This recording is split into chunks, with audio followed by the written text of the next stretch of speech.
The situation then became pretty much hopeless or dire. We had to exterminate about 110, 120 animals. It's been a bloodbath. Mon voyage aux États-Unis, je le dois à cet homme, Fred Stone. Il y a 3 ans, je m'intéressais aux conséquences de la pollution au PFAS sur notre alimentation. J'ai découvert que des boues contaminées au PFAS ont été épandues sur plus de 1100 hectares de terres agricoles près de Lyon. Heureusement, suite à mon enquête pour le média d'investigation Médiacité, les premiers résultats ont indiqué que l'épandage de ces boues au PFAS n'a que très peu contaminé les champs agricoles. Mais en piquant une tête sur Internet, j'ai appris qu'aux États-Unis, dans l'État du Maine, que les agriculteurs n'ont pas eu la même chance. 2 weeks ago, Governor Mills ordered that a task force be formed to look into chemicals in our soil that could pose a public health threat. I have the distinction of knowing that I poisoned my kids, right?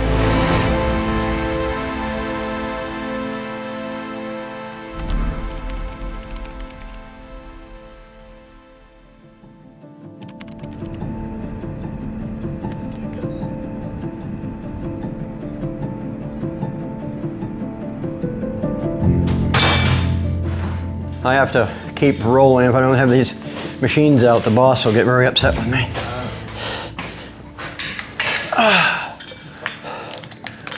We got a letter from Kennebec Water in November 3rd of 16, telling us that the water in the aquifer is at 146, I believe. So if you were going by today's numbers, it would probably be about 150 times over the EPA level.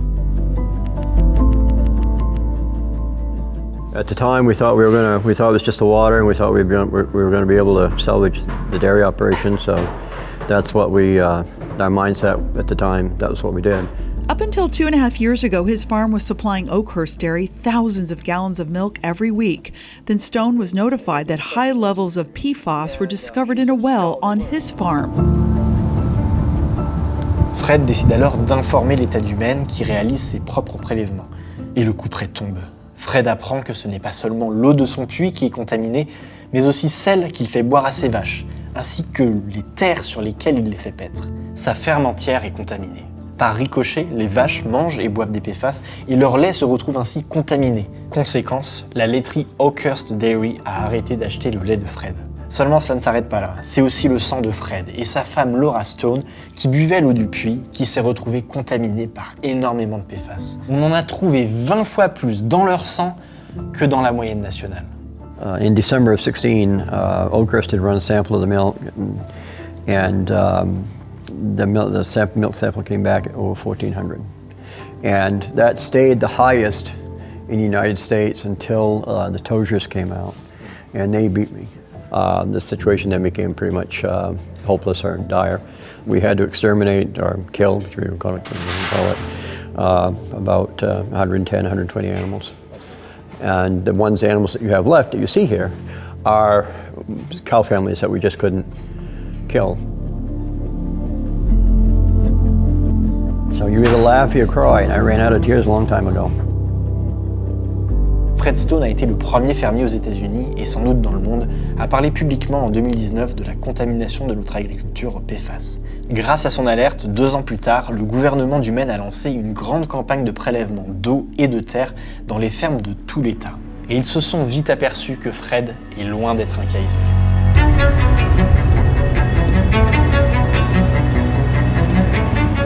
Je trouve ça fou de se dire qu'on est là et que les PFAS ils sont partout autour de nous, mais il y a un côté un peu insaisissable quoi. So I had a deal with an organic farmer down the road. He was feeding our hay to his cows. The milk tested and it came back positive. We got a notification from the Maine DEP. That kind of started our journey of first getting our water tested, which was really high in PFAS. Mais ouais, rien que pour prendre une douche, tu te dis, ils sont là, mais je prends un bain de PFAS, une douche de PFAS, mais je les vois pas, quoi.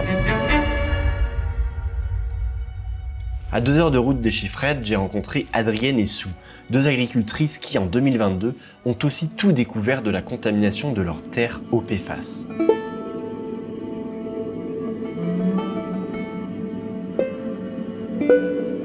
We're just bringing in some fall carrots here, digging these up, we're topping them and then they go down to our wash station.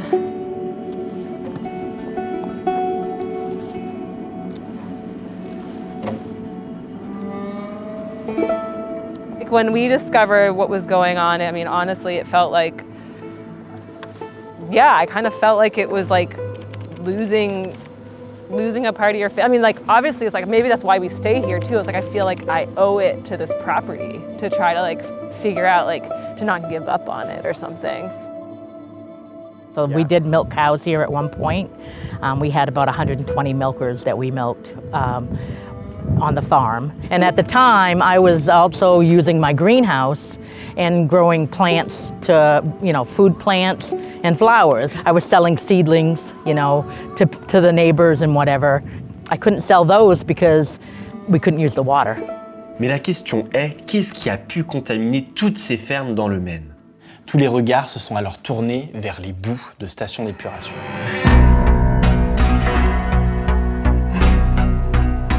Les boues, ce sont des résidus solides qui sortent de nos stations d'épuration, là où terminent toutes nos eaux usées, le robinet, la douche, les toilettes.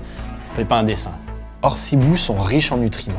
Elles sont ainsi souvent proposées aux agriculteurs de la région qui les épandent sur leurs terres agricoles. Les stations d'épuration doivent s'en débarrasser et ça permet aux agriculteurs d'éviter d'avoir recours à des engrais chimiques. Bref, c'est gagnant-gagnant, sauf que parfois les PFAS s'en mêlent. Si vous n'avez pas vu mes vidéos précédentes, les PFAS sont une famille de molécules chimiques toxiques pour l'humain, omniprésentes dans nos objets du quotidien, comme nos vêtements imperméables en Gore-Tex, et qui se retrouvent malheureusement trop souvent dans notre environnement. Every single person on the planet basically has them in their blood. Le Maine est une grande forêt. C'est même l'état le plus forestier des États-Unis. 89% de sa superficie est composée d'arbres. Naturellement, c'est l'endroit idéal pour couper du bois et en faire du papier.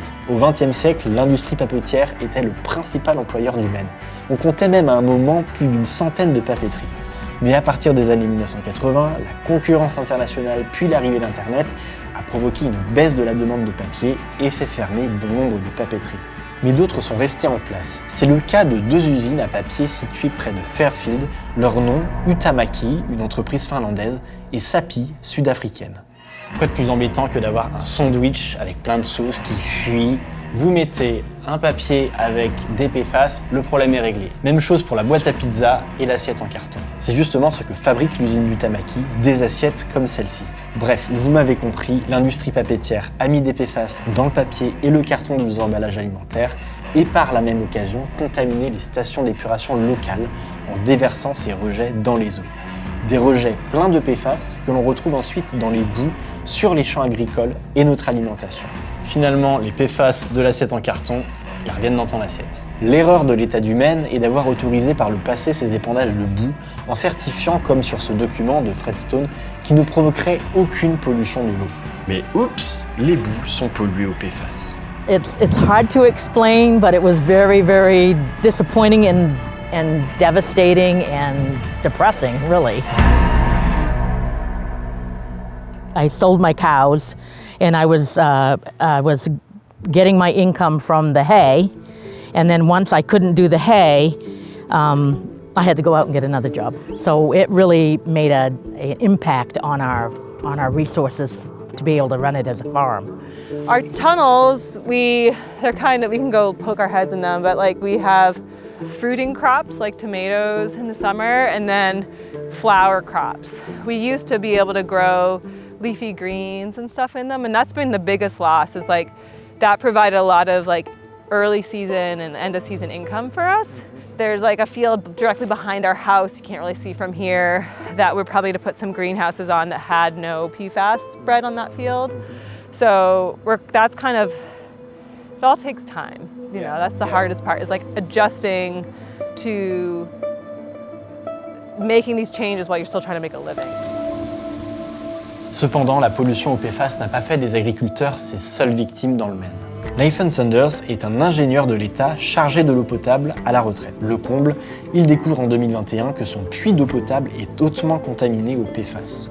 Des tests sanguins ont révélé que lui et sa femme Cordelia ont autant de PFAS dans leur sang que des ouvriers de l'industrie chimique. Vous connaissez la chanson, la faute à des boues contaminées au PFAS épandues entre les années 1980 et 1990 sur les champs agricoles juste à côté de leur puits d'eau potable. Nathans et d'autres habitants ont porté plainte contre plusieurs usines ou ex-usines à papier de la région, dont Sappi et Huhtamaki. Les deux entreprises rejettent fermement les accusations. La plainte contre Sappi a été abandonnée, mais celle contre Huhtamaki est toujours en cours. En attendant que la justice passe, d'après la plainte, Nathans et Cordelia font face à de graves problèmes de santé, des problèmes de reins. Et comme on pouvait s'y attendre, la science a déjà établi un lien entre maladie rénale et exposition aux PFAS. Did you test your blood? Yeah, we tested our blood, we tested my daughter's blood. She'd been breastfed for 2 years, and so like her levels were very high. What's tricky about PFAS is, you know, there's a lot, like we currently aren't necessarily seeing any effects, but like there's definitely, it's like the long-term questions. I have gone on a couple of programs to help get that out of my system. Well, I started out with about 500 parts per million, and now I'm down to 200 and something parts per million. Le Maine est le premier État, et sans doute pas le dernier, à faire face à la contamination de ses terres agricoles au PFAS. Les autorités ont donc créé de nouvelles politiques pour soutenir les agriculteurs. Par exemple, en aidant financièrement la ferme d'Adrienne pour l'aider à surmonter ses pertes. So this ugly tank here is actually a tank that the state has provided us with, and every week we get water deliveries, basically. And so we get like the big like milk tanks, you know, those big trucks. We'll get anywhere from 3 to 6 of those a week delivered into this that we use for irrigation. L'État est même allé jusqu'à racheter des terres trop contaminées à certains agriculteurs. De leur côté, des scientifiques de l'Université du Maine travaillent main dans la main avec des agriculteurs pour trouver des manières de continuer à cultiver malgré la contamination. So we have 4 scientists that are working on the land right now. We have one that's doing the crops.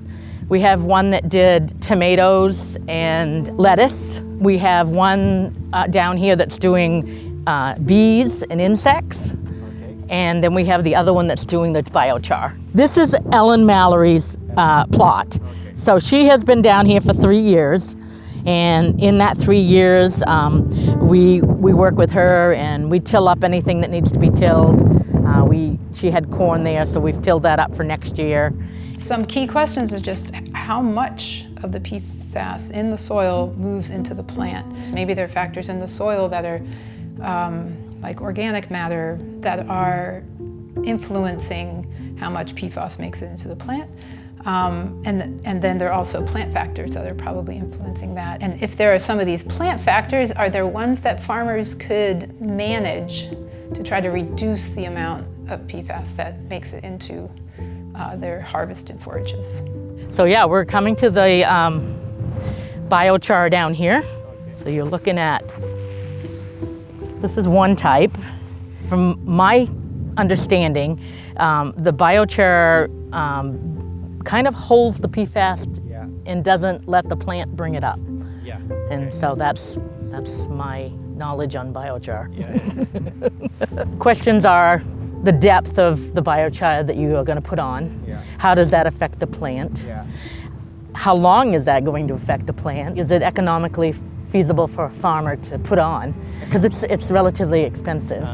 And so if you put it on 1 year and it only lasts 2 years, you've got to put it on a 3rd year. That's not going to be very efficient for a farmer to have. So this has been a very interesting piece of research. Mais il reste du chemin à parcourir pour que les agriculteurs puissent définitivement sortir de ce cauchemar.